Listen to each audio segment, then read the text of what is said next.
shqetësime. I pari ka të bëjë me transferimin e kadastrës së Vlorës në Tiranë. Asaj kadastrës problematike që brenda pak viteve ka ndruar 9 apo 10 drejtor, tani se nuk i mbaj mend, po i fundit ishte ai demokrati juaj,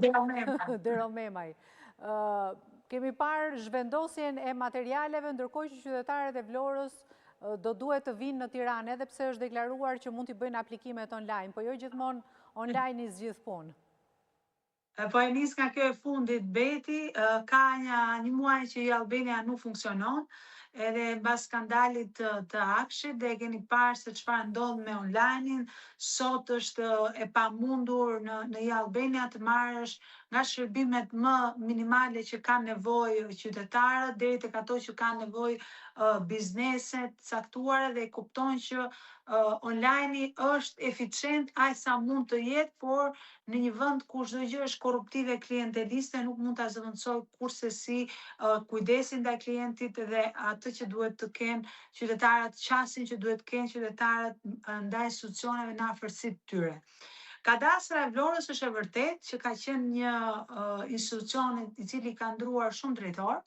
por ka qenë një institucion që ka ndruar shumë drejtor sepse nuk kanë arritur dot që ky institucion të garantohet nga shteti që t'i përgjigjet ligjit dhe ka qenë gjithmonë nën presionin e bandave. Por receta në këto raste nuk është një recetë, unë kam thënë në parlament, një recetë alla doktor Adamudhi që nëse të dhëm një kreje, edhe nëse ti nuk e bën dot të funksionojë një institucion sipas ligjit, atëherë shkrije dhe sille në Tiranë, sepse kjo është kundra Kushtetutës së Republikës së Shqipërisë, është parimet e decentralizimit të shërbimeve dhe dekoncentrimit dhe shërbimi që duhet jetë afër qytetarit, është kundra ligjeve të cilat janë në fuqi, është kundra interesit të 55 punonjësve që kanë lidhur jetën me atë institucion, është kundra interesit të qytetarëve të Vlorës, të cilët duhet të marrin edhe informacion, jo thjesht shërbim, duhet të konsultohen me dosje, pra duhet të jetë një shërbim afër tyre. Dhe kjo gjë që shteti bën çfarë të dojë, pa pyetur për Kushtetutën dhe për ligjin, është që ti e heq nga një bande vogël që mund ta kërcënonte drejtorin e Vlorës në Vlorë dhe sillte një bande madhe shtetërore që i ka kapur të gjitha edhe shkatron dhe çdo rregull dhe e bën të pamundur marrjen e një shërbimi cilësor nga qytetarët e Vlorës. Dhe duhet thënë që falë reformës të dështuar territoriale dhe reformës